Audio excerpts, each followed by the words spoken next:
Okay, okay bro. Salamat po. Ang pangalawa kong tanong, ano pa yung meaning ng vicarious filii?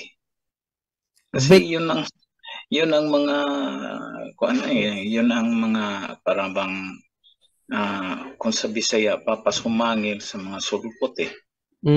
Ang gumawa niya ng mga SDA, no, Vicarious Filii Dei. Ginawa nilang ano yan. Anong meaning diyan, bro? May meaning Vicarious, ba yung yes, vicarious? Vicarious Filii Dei, Vicar of Christ, Vicar of Son of God. Vicarious Filii Dei. No, so ginawa kasi nila yung titulo na yan para ikapit yung numero, no, na binabanggit sa pahayag na ang numero ng halimaw ay 666. Yun na nga eh. Yun na nga ang... So, ikinapit nila yan sa Santo Papa natin para ipalabas ng ating Papang Antikristo. Kaya, kinabitan nila ng bagong titulo ang Papa na Vicarious Filii Dei. Pero actually po, ang ating pong Santo Papa, wala po siyang titulo na Vicarious Filii Dei. Oo. Alam ko naman yun eh. Ang titulo po ng Santo Papa is Vicarious Christi. Oo, yun na nga. Pero ang Vicarious Christi. Ano ba yung meaning talaga ng Vicarious Filii Dei? Kasi Vicar of the Son of God. Vicar kahalili ng anak ng Diyos. So Vicar of the Son of God, pero ang titulo po ng Papa natin Vicar of Christ, kahalili ni Kristo. Hindi po Vicarious Filii Dei.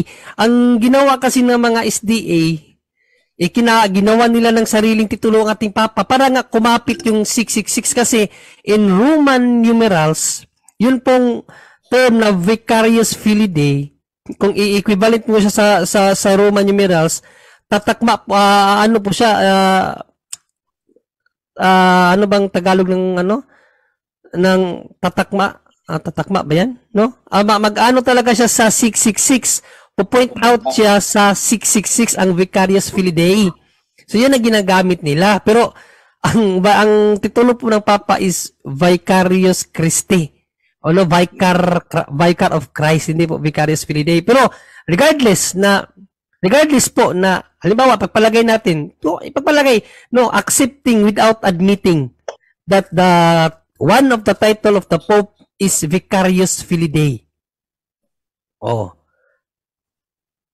Magiging katotohanan ba ang kanilang paratang na ang Papa ay ang 666 na sinasabi sa pahayag? Hindi. Bakit?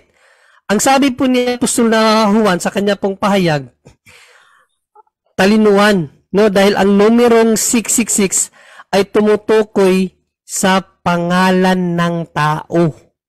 Pangalan, hindi titulo ng tao. Vicar of Christ or Vicarious Filii Dei, it's a title of the Pope. That is not a name of a Pope. Hindi yan pangalan ng Papa. No, ang sinabi ni Apostol Juan sa kaniyang pahayag, ang 666 daw, ang numero ng pangalan ng tao. Siya ang 666. At hindi lang yon. Dahil ang sabi pa ni Apostol na Juan, isang tao lang ang Antikristo. No, yung talagang kasi dalawang uri ng Antikristo eh. Meron kasing Antikristo na yung mga tumalikod sa iglesia, tinawag rin yun Antikristo. Pero meron talagang isang tao na lalabas sa kahuling panahon na magpapakilala na the Antichrist. Yan yung pinakatao na yan. Isang persona lang yan. Iyang Santo Papa, umabot na ng 266. Sino doon ang Antikristo na sinasabi nila?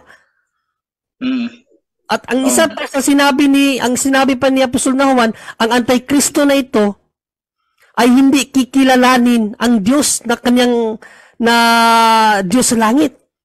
Sinong Santo Papa ang nagdaan sa panahon hanggang sa kasalukuyan, si Pope Francis, nagpahayag ba na ang Diyos natin ay hindi Diyos sa langit?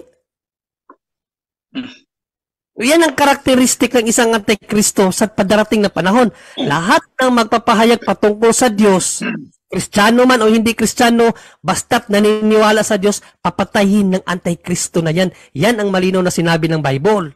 So, regardless, if there is a title, no, na vicarious Filidae, no, regardless, kung meron ba talaga, kung meron man na vicarious Filidae na titulo, so, aakma ba yan doon sa sinasabing 666? Hindi. Dahil una, ang sinasabing 666, pangalan ng tao. Vicarious Filidae, hindi yan pangalan ng Pope.